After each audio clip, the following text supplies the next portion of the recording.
Hi guys, welcome back to my channel. Welcome to today's video. This is going to be so much fun. I had my daughter randomly pull 8 to 10 palettes from my eyeshadow collection, and I'm going to just go through them, show them to you, talk about them, and decide whether or not I would repurchase these palettes if they were to leave my collection. I do try to keep my collection quite curated, but I'm at the point now where I've gotten rid of pretty much everything that doesn't bring me delight and joy. So this is going to be fun.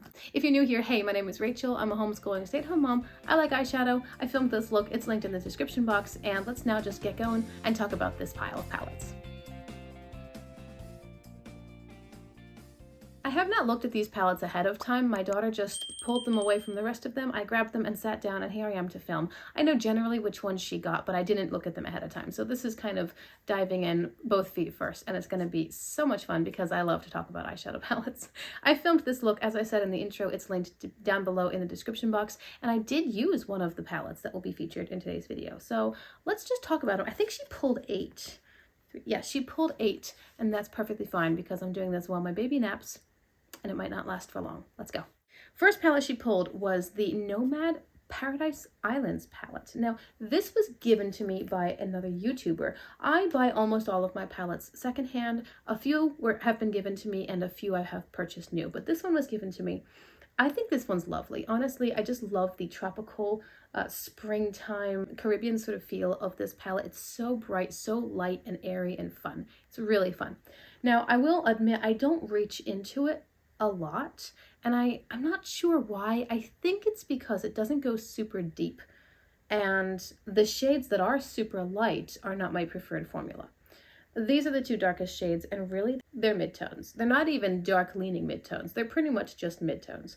And then the lightest shades in this palette, maybe this one and this one and this one, these two are kind of a shimmer sort of formula, like a shimmer satin. It's not my favorite shimmer formula from Nomad, and this is not one of their newest palettes. And then this one right here is a matte, but this again, for my skin tone, is almost like a very light leaning mid. It's not even a super light pastel. So I think that's why I don't reach for this palette very much. It doesn't have a full range, but if I want to go a little bit more pastel or light tone, it's a great option. And I will say, every time I have used this palette, I have very much enjoyed the looks and been pleasantly surprised. If I didn't have it in my collection, I think I would not reacquire it because I now have a couple other palettes which offer me the pastels, and I just have a lot of these shades or colors represented in formulas or palettes that I may prefer. Ooh, she pulled the Adept Plain Jane palette. This is the original. I think a couple of these shades are getting a little bit loose on me, but it's in beautiful condition, honestly. This palette was given to me by a subscriber, and this was actually kind of early on in my whole eyeshadow journey. I didn't recognize the value, the expense of this palette, but I was just blown away by the shimmers. Now, this is an all shimmer palette. It's got several more neutral leaning tones, and then it has a lot of like pinky purple colors. Really, really pretty. Every time I use this palette, I get the most almost electric, very, very sparkly and shiny, a little bit metallic, but not really foiled or thick feeling. It's just a very light formula. Adept is known for their shimmers, and this is just kind of a well-beloved palette across the board. They did re-release this palette called the Plain Jane Remastered, and I think they chose a few different colors. It's not quite the same combination of colors. And Amy from Amy Loves Makeup actually did a direct side-by-side live swatching comparison, and she said that she prefers the Plain Jane. Now, this one's hard for me to say because I know the cost of Adept, like new Adept palettes. So if this one weren't in my collection, I might try to reacquire it, but it would have to be secondhand for a very big discount, which is not very likely because this one seems to be the one that people like more, and this one is not available new, and because it's discontinued, even secondhand, it's way higher of a price than I'm willing to pay. So I might try to reacquire it, but I probably wouldn't be able to. Okay, so another pastel palette that my daughter pulled was actually the Garden of Juvia's from Juvia's Place. I got this one again from a subscriber. I do actually buy palettes, but this was a gift from another subscriber, and I actually really like this palette. There's something about this shimmer formula that is one of my favorites. It's my favorite elements of not a heavy, weighty looking shimmer. It's very light and airy, but also super sparkly. So sometimes they're a little bit less opaque, but you still get a lot of color. It's just such a pretty shimmer formula. I really, really enjoy it. And I think that this palette has nice mattes as well. If I had my druthers, I would have made the yellow a bit more lemony instead of this like marigold yellow. And then this brown, I don't really know what to do with this brown. I guess you could go more neutral if you wanted to, but I probably would have done a blue matte and maybe changed up these purples a bit. But all that to say, yes, I do like this palette, and it's affordable enough, even new, that if I were to not have it anymore, I probably would try to reacquire. Okay, now we're getting to the palette that I used on my eyes today. This palette has a bit of a storied history. I bought it, I was disappointed in it, I set it aside, forgot about it, listed it for sale, and then it wasn't moving, so I thought, why don't I just bring it back into my collection and play with it a bit more? There is a series on my channel called The Week Of, where I dedicate an entire week of uploads to just one palette, and this palette was featured in that Week Of series, after which I was just pretty much in love with it. So here is the Norns palette from Udenzai. One of my first purchases from the brand, per usual with Udenzai, absolutely beautiful and interesting and different packaging. Here's the inside. So I was excited when I first got this palette about these shades here, and they're actually the weakest shades in the palette. Now this is the older formula of Udenzai. They have since reformulated and repackaged this palette, so it's in the new packaging, which is so much fun, and I really like it, and it matches all my other packaging from them, but it's also in a better formulation. I think that they specifically address these drier formulas.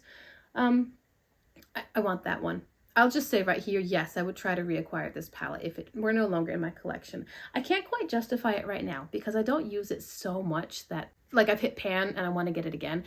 It's not that used, but it is pretty well used, and it is absolutely beautiful. So, so beautiful. This palette's really interesting too. This shade up here, the first time I saw it, I thought it was just a waste. Like, why is it there? But this is actually a wonderful blending out or transition shade for every other matte in the palette. Honestly, somehow it works with all of them. So today I used this in my inner crease area and this in my outer crease and the middle, and then I deepened with this colorful black shade right here. And then I used this in the center of my lid, this purple shimmer, which is a bit of a difficult one. Then I used this in the inner part of my lower lash line, and I did pull in one shade from the Sydney Grace Tropicolor palette. That was my palette pull-in, and that is the outer lower lash line. This is all of this palette except for a tiny little bit down here.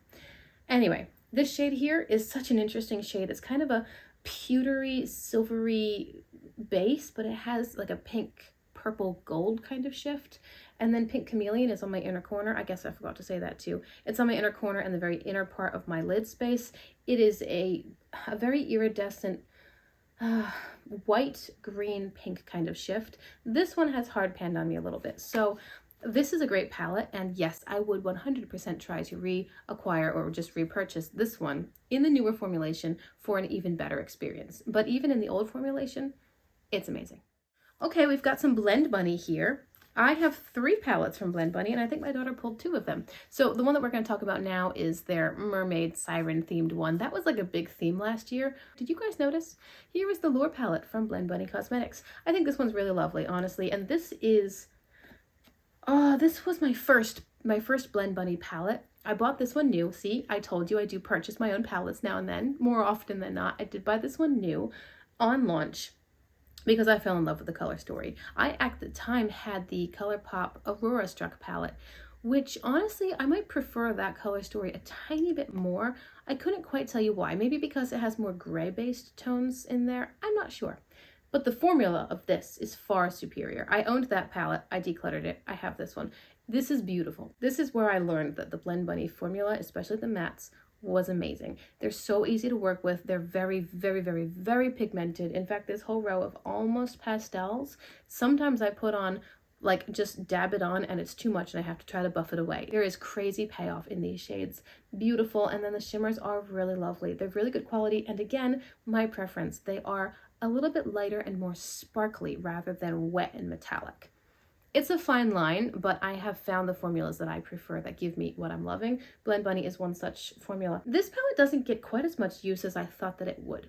I think the reason for that is twofold. First off, I know that everyone appreciates the gradient in Blend Bunny's formats on the whole. They have mixed it up a bit of late. I actually don't like the gradient layout, and I'll tell you why. I find that when the colors are lined up, I actually feel less creative. I feel more creative when random colors are put next to each other and I see them next to each other and I go, ooh, that would be fun to try. That's what stimulates my creativity. When I see the colors laid out like this, it's so easy to work in columns, but that doesn't excite me. This palette might get more use if it were shifted around a little bit. And the second reason is that I think that there's a little bit too much similarity between the pink and purple rose and then these blue rose. I understand this is green, this is purple, this is supposed to be teal, this is pink, and this is blue. But these two shades here are really close. And then this one is basically this shade with a hint of this thrown in. I wish there were a little bit more variety and difference between those roses. Like this is not a teal pastel. I'm not sure. Again, I'm not sitting in the factory or at headquarters formulating these things. So I can give my feedback, but I don't know how that works in the real world with actual formulations. I think I would not try to reacquire this one because it doesn't get as much use as I thought it would. But it's beautiful, and when I do use it, the looks are lovely. Okay, we're visiting Nomad one more time in today's video. Here is my favorite palette from Nomad. If you know, you know. It's the Monteverde Cloud Forest. Oh my goodness. So Nomad is a destination themed brand. They travel around, they find a beautiful place in the world, they make a palette based on those colors, and then if you buy the palette new, some proceeds go to benefit a conservationalist effort in that area. I have a soft spot in my heart for Nomad because they were the first brand to send me PR. I don't have a very big social media following, and they have this micro influencer program into which they included me, and I was just so stinking excited. But anyway, this is a palette which excites me and brings me joy. It's so much fun. I love greens, and it's kind of like a 50% green, maybe 40% green palette, but then it has these amazing pops of neon, and I just love the contrast between neutral greens, earthy kinds of colors, and neon, like bam! The idea behind this is you're in a rainforest, and these pops of neons are various exotic animals peeking through the leaves. Amazing concept. I love it so much. I love the layout. You know, it's not like we've got a 9-pan of greens and then a random assortment of neons, because that I wouldn't like. I've seen that sort of format in other palettes, and it sucks away all my creativity. But when it's mixed up like this, when it's scattered, I start feeding on the possibilities. I love the formula in here. It is amazing. It's easy to work with. It's beautiful. The shimmers, again, are sparkly and lovely. Here's a multi-chrome, a pink, green, brown shifting shade. Really, really interesting. I think if I could improve this in any way at all, maybe these pinky corally red tones are just a smidge too close. I might have taken out this one and included a lighter blue matte. No, a lighter purple matte that I could use to buff out this, because this is too dark to buff away that one. I still need something, another few tones lighter. That's the only thing I could say about this palette. So yes, absolutely. If I didn't have this palette in my collection, this is my favorite Nomad palette. I would try to get it again. We've got 2 more palettes to talk about, and the baby's still sleeping, so holding out for my good luck. First, Ace Beauté Paletopoly palette. They released this as part of a board game. It was really an innovative idea where there were cards and score sheets and a grid, and you play the game, and it tells you how you're going to do your makeup, lashes and lip products and the palette itself. And it might say you put this in your inner crease and that in your outer crease and that on your lower lash line. Like, it builds the look for you based on the gameplay. Really an interesting creative idea. Now, they, for quite some time, possibly still, they might still only allow you to buy the palette if you also purchase the game. Like, it's a bundle. A lot of people didn't want the bundle, so this palette stuck around longer, I think, than they wanted it to. But honestly, it's a great palette. It is so colorful. It is such good quality. Back to the shimmers, the light, sparkly, my favorites. I really enjoy this shimmer formula. This one is leaning a little bit more towards the metallic or super creamy, wet looking shimmers, but not too much. I still really enjoy this formula. Now, this one is a little bit more column based, a column of purples, a column of maybe neutrals, a column of yellowy tones and pinks. But I think there's enough variety in the tones, and because it's not in a gradient, that doesn't bother me so much. Again, I think I would prefer to shift it around a bit, but overall, it's a lot of fun. The formula is beautiful. The VHS shade up here is quite interesting. It's a more topper formula, so it's a bit thinner, but it's really, really sparkly, just like Adept. And it has an interesting shift, kind of silvery blue, greeny, I think. And then this shade here, Scrunchy, is one of my favorite shimmers ever. It's just this lemony yellow shimmer. It's so pretty. There's a beautiful color payoff. It's awesome. So I think I would try to reacquire this palette if I couldn't get it or if I lost it, but it is actually kind of hard to find. And I don't know if that's because a lot of people didn't buy it because of the whole game thing, or if people bought it and just are not getting rid of it. I do recommend this palette. I know a friend of mine recently acquired one and she's having a lot of fun with it. It's nice, it's fun, and I like it. All right, the last palette for today's video is also from Blend Bunny. This is the Sickly Sweet palette. This is my newest acquisition from the brand, and it is, would I say my favorite? I think I would say it's my favorite from the brand. If I didn't have this in my collection, I would try to get it again. I just got it, honestly. I thought about it for quite some time. I knew by experiencing the Lure palette that the formula was fantastic, but especially the pigment of the pastels. They have so much color, but they still maintain the pastel quality. There's a lot of white in the base, but it's enough to really stand out on your skin and be quite present.